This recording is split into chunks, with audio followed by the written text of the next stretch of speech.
ये first attempt में 100 percentile score किए थे।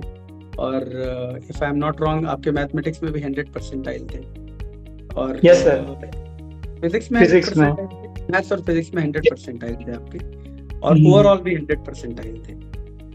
यस तो सर। सबसे पहले तो ये बताओ कि आप जब क्लास 11th में आप आए थे, तो जहाँ तक मुझे याद है आप क्लास 9-10 से कोचिंग नहीं करते थे शायद। आप क्लास 11th 11th में पहली बार मतलब कोचिंग आपने किया था क्लास 11th में। और यस सर। आप बताइए आपकी जर्नी कैसी रही, मतलब क्लास 11th में जब आप आए तो कैसा जर्नी रहा, क्या क्या डिफिकल्टी फेस करना पड़ा। आप बच्चों को गाइड करिए। आईटी स्कूल के प्लेटफॉर्म के जरिए हम लोग ये बताना चाहते हैं कि क्या क्या बच्चों को डिफिकल्टी फेस करनी पड़ती है, क्योंकि उन बच्चों को जो कोचिंग नहीं किए हैं और डायरेक्ट 11th में आए, और जैसा कि आपने 100 परसेंटाइल पाया, तो आप बहुत लोगों के लिए आइकन साबित हो सकते हैं, क्योंकि आपके आइडिया को अगर लोग फॉलो करेंगे तो उनको ज्यादा अच्छा मतलब मोटिवेटेड फील करेंगे। तो आप बताइए कुछ। सर, क्लास 11th में मैंने जब ज्वाइन किया आईएलएम को, तभी मतलब स्टार्टिंग में थोड़ी डिफिकल्टीज तो लगी थी। जब मतलब अलग से ही मतलब मुझे जैसा लगा था कि एडवांस का लेवल ये हो सकता है, उससे कहीं ज्यादा था। मतलब एक्सपेक्टेड से डिफिकल्टी था जब मैंने स्टार्ट किया तब। लेकिन जब मतलब क्लासेस चलते रहे आगे आगे, तो मतलब सर ने जैसे हमें होमवर्क देते रहे, जो डीपीपीज थी और मॉड्यूल्स थी, उनको सॉल्व करते टाइम हम जब मतलब जो क्लास में डिस्कशन होता था, मतलब डाउट्स तो आते ही रहते थे, तो मतलब सर से हम जब डिस्कशन के टाइम पूछ लेते थे अच्छे से, तो मतलब थोड़ी दिक्कत कम आती थी। और साथ में जब टेस्ट चल रही होती है, एडवांस की भी टेस्ट में, मतलब स्टार्टिंग में मतलब मेरे थोड़े कम नंबर ही रहते थे। लेकिन मतलब अगर डिमोटिवेट होना तो मतलब ऑप्शन नहीं था, क्योंकि पता है कि 2 साल तक मेहनत तो करनी है। तो क्योंकि ज्वाइन किया था कि हम आईआईटी में एडमिशन लेना है, तो मतलब 2 साल तक मेहनत करनी है, तो उसके लिए मैंने मतलब कंटिन्यू करता रहा और सर से भी बात करता रहा कि इसमें प्रॉब्लम आ रही है, तो सर ने भी कुछ सॉल्यूशंस बताए। और स्टार्टिंग मतलब मैं नॉर्मल बैच में ही था, A1 बैच में। और फिर मतलब मैं मतलब देखता था कि लोग मतलब जो इधर रैंक्स थे, वो जैसे ए नोट बैच में से ही आ रहे थे। तो मतलब मैंने सर से वो भी बात की थी कि मुझे भी बैच ज्वाइन करनी थी, लेकिन मतलब 11th में मुझे मौका नहीं मिला था। लेकिन जब 12th में मुझे मौका मिला, तो मतलब काफी चेंज हुआ था तब। और मतलब क्लास नोट्स सबसे ज्यादा इम्पोर्टेंट लगे थे मुझे, कि जो रिवीजन है मैं और ट्राई करता था कि जितने भी एग्जाम आए उसके पहले जो भी टॉपिक्स एग्जाम में आ रहे हैं उसकी मतलब रिवीजन करते रहो। 12th में भी जब एग्जाम्स थी, तो उसके मतलब 12th में कुछ मतलब 11th के टॉपिक्स के भी टेस्ट आते रहते थे, तो मतलब साथ साथ 11th का भी रिवीजन हो जाए, तो मतलब 12th में वो भी रिवीजन करता रहा मैं। तो मतलब स्टार्टिंग में इश्यूज आया था, लेकिन जैसे जैसे मैं करता रहा तो इश्यूज कम आते रहे थे। अच्छा, जब पूरे जर्नी के दौरान बहुत बार अप्स एंड डाउन आया होगा, ऐसा नहीं है कि हमेशा ही बहुत अच्छा तुम्हारा रिजल्ट आया हो, बहुत बार बेकार रिजल्ट भी आया होगा, कम नंबर आए होंगे। कई बार ऐसा भी मन किया होगा कि छोड़ दिया जाए, क्योंकि इतना आसान जर्नी नहीं होता है। मतलब जेई का जर्नी ऐसा नहीं है कि बड़ा स्मूथ चलेगा, हमेशा आपको बड़ा पॉजिटिवनेस ही मिलेगा, ऐसा नहीं होता है। तो आप उसको कैसे डील किए? बहुत बार नंबर कम आ जाता होगा, बहुत बार आपको मतलब इरिटेशन भी होता होगा कि मतलब नंबर कम आ रहा है, पढ़ रहा हूँ तो भी नंबर कम आ रहा है, नेगेटिव हो रहे हैं, तो उसको तुमने कैसे डील किया? हाँ, इसके लिए सर सबसे मेन तो मैं कहूँगा कि मैंने जो अपने क्लासमेट्स है और सर है, उन दोनों के साथ, मतलब क्लासमेट्स के साथ भी मैं डिस्कस करता रहा कि नंबर कम आ रहे, तो उसके सॉल्यूशन का भी कुछ ट्राई किया, या फिर सर से बात की कि नंबर कम आ रहे। लेकिन मतलब वही है कि अगर वही मोमेंट पर अगर हार मान लेते तो फिर आगे कुछ नहीं होने वाला था। लेकिन फाइनल एग्जाम तो अभी दूर है, तो इसलिए मतलब कंटिन्यू करते रहे कि कुछ कुछ एग्जाम्स के बाद अगर कम नंबर आए हो तो ऐसा लगता ही है कि अभी मतलब इतना हमने पढ़ा था फिर भी नंबर तो कम ही आए वैसा। लेकिन मतलब फ्रेंड्स के साथ मैंने डिस्कस किया, फैमिली ने भी बहुत मतलब सपोर्ट करते रहे कि कम नंबर आ रहे कोई बात नहीं, मतलब पढ़ाई कंटिन्यू करते रहे, तो एट द एंड मतलब हो ही जाने वाला है। मेंस में भी जैसे मेरे फाइनल मेंस में 100% आया है, लेकिन पहले से ही मतलब इतने अच्छे मार्क्स नहीं आते थे। 11th में भी मतलब मेरे शायद 180 से 200 के बीच में मार्क्स आते थे, और 12th में भी थोड़ा इम्प्रूव हुआ। लेकिन जो फाइनल टाइम था, जब हमने पूरा सिलेबस कंप्लीट करके रिवीजन अच्छे से किया, तो मतलब मार्क्स इम्प्रूव होते रहे। तो उससे मेंस में मतलब अच्छे नंबर मतलब आने ही आ गए ऐसा। और अगर मैं सब्जेक्ट वाइज बात करूं तो चूंकि मैं मैथ्स पढ़ाया हूं तुमको, तो मैथ्स की अगर मैं बात करूं तो तुमने मैथमेटिक्स में मतलब कैसे अपने आप को इम्प्रूव किया, किस तरीके के क्वेश्चंस कराए जाते थे, और कौन सी मतलब बुक्स कैसे प्रेफर की जाती थी, और आपने अपने आप को मैथ्स में कैसे स्ट्रेंथ ऐसे दिया, क्योंकि आपका 100% है मैथमेटिक्स में। तो आप बताइए, आपको मैथ्स जो बताया गया उसमें आपने किस तरह से काम किया, और क्या क्या आप होमवर्क करते थे, कैसे होमवर्क करते थे, कितना टाइम देते थे, कौन सी बुक सॉल्व करते थे, कैसी बुक सॉल्व करते थे, और मैथ्स में आपको जो क्लास में क्वेश्चन कराया जाता था वो किस लेवल का होता था, कैसा होता था। तो जरा आप बच्चों को बताइए ताकि उनको पता चले कि किस लेवल की प्रिपरेशन का नीड होता है जेईई मेंस और एडवांस में। हाँ सर, क्लास 11th में जब मैंने मतलब क्लास 11th में नोट्स के बाद जब हमारी टेस्ट होती थी, तभी मतलब क्लास 11th में मेरा मेन यही था कि मैंने मॉड्यूल्स और डीपीपीस को सॉल्व किया था। क्लास 11th में मतलब मैं बुक्स में भी मैंने 3 या 4 चैप्टर की होगी बुक्स में। जैसे मैंने मतलब सर से भी पूछा था और आपसे भी एक दो बार, मतलब आपके साथ जब से मैथ शुरू किया तब से तो मतलब सारे चैप्टर के ब्लैक बुक मैंने सॉल्व की थी।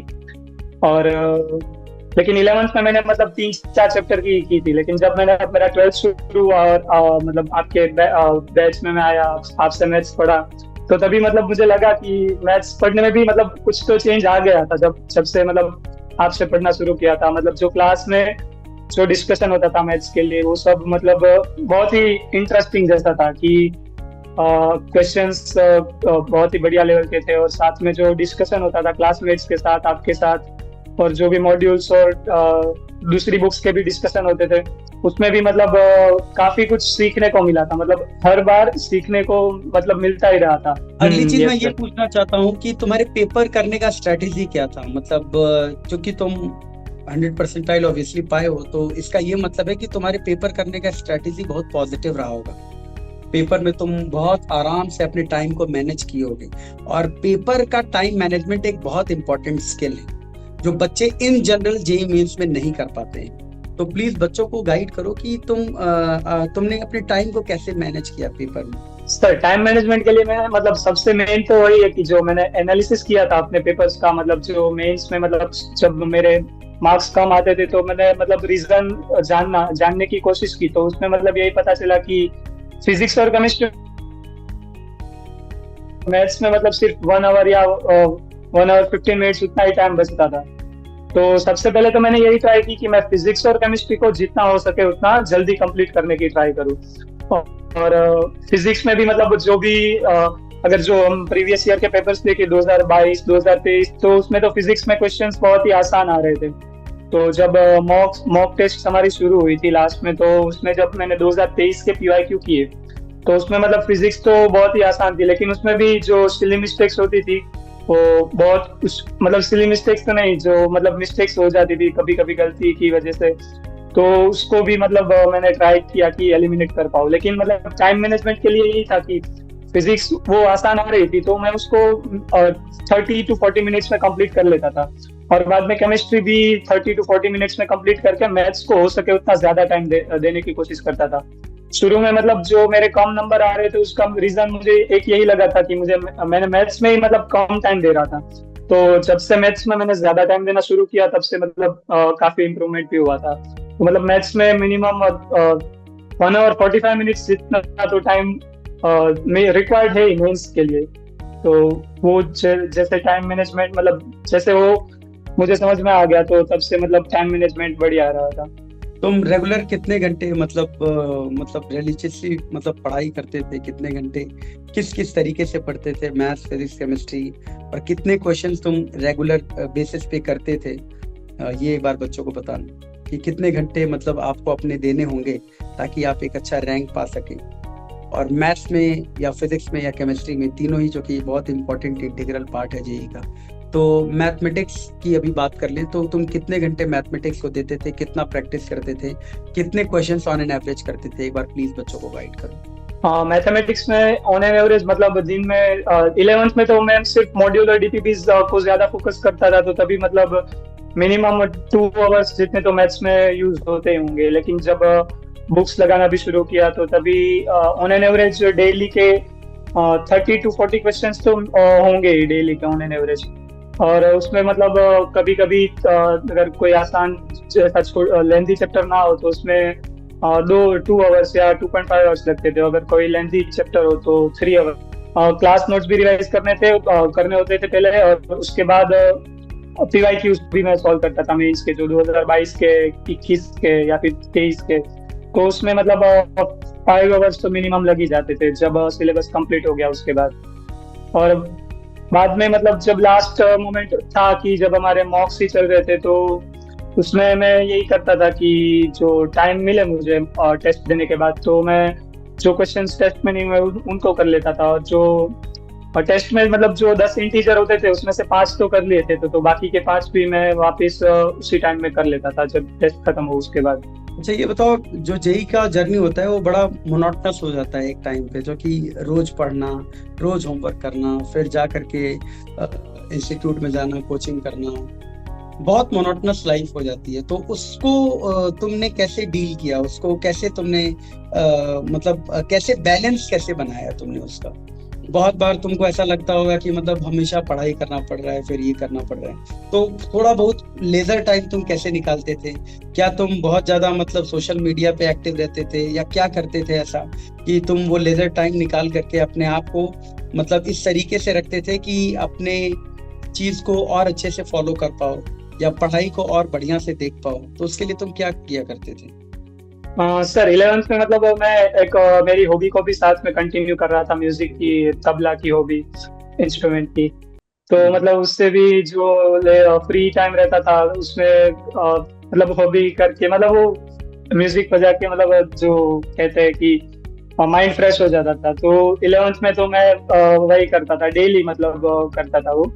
और 12th में भी मतलब जब फ्री टाइम मिले तो मैं फ्रेंड्स के साथ डिस्कस कर लेता था, मतलब मोबाइल में, या हम चैटिंग करें तो वैसे ही सोशल मीडिया पर फ्रेंड्स के साथ चैटिंग कर ले, या फिर चैटिंग में भी मतलब कुछ या तो बाहर की बातें भी हो सकती है या फिर पढ़ाई की बातें भी हो सकती है। तो मतलब मेनली वही था कि मैं डेली कुछ तो लेकिन मतलब उसका 20 टाइम 25 बहुत कम मिनट होता होगा, टाइमिंग बहुत कम होता होगा, ऐसा नहीं है कि आधे घंटे तक बात कर रहे हो, ये नहीं होता होगा मेरे ख्याल से।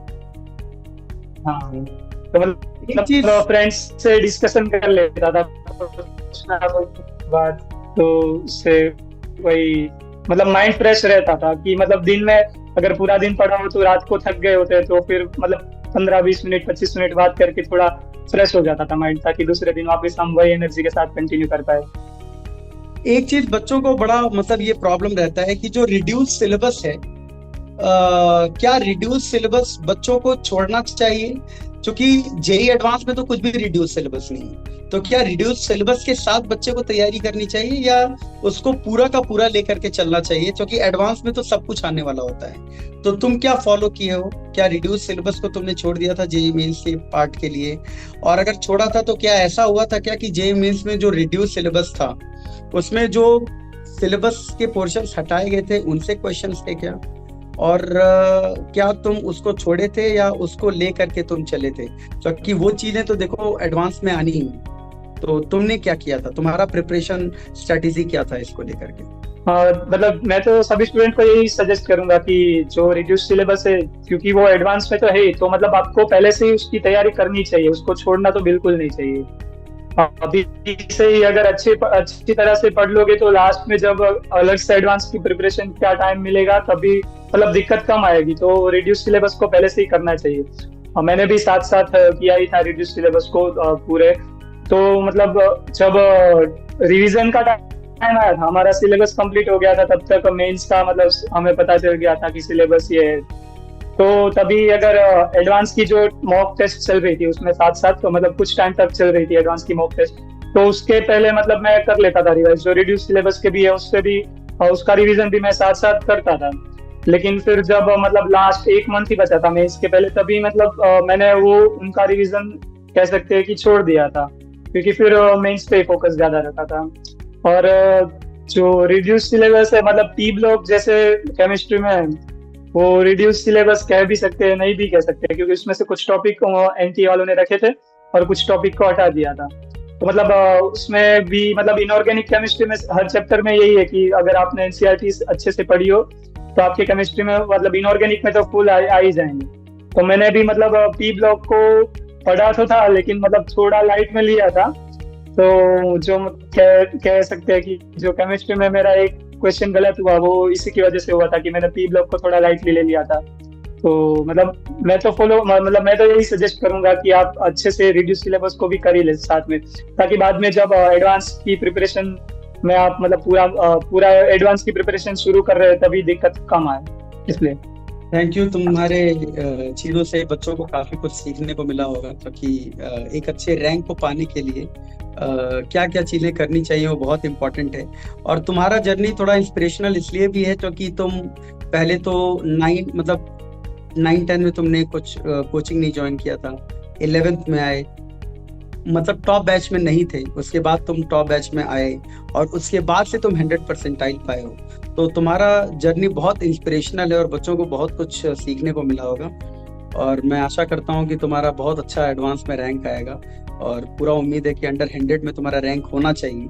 और मेरे ख्याल से तुम उस लेवल का मेहनत भी कर रहे हो, सॉल्व भी कर रहे हो, पेपर भी सॉल्व कर रहे हो, सब कुछ कर रहे हो। तो आज बच्चों को तुमसे बहुत कुछ सीखने को मिला होगा। Thank you. Thank you sir.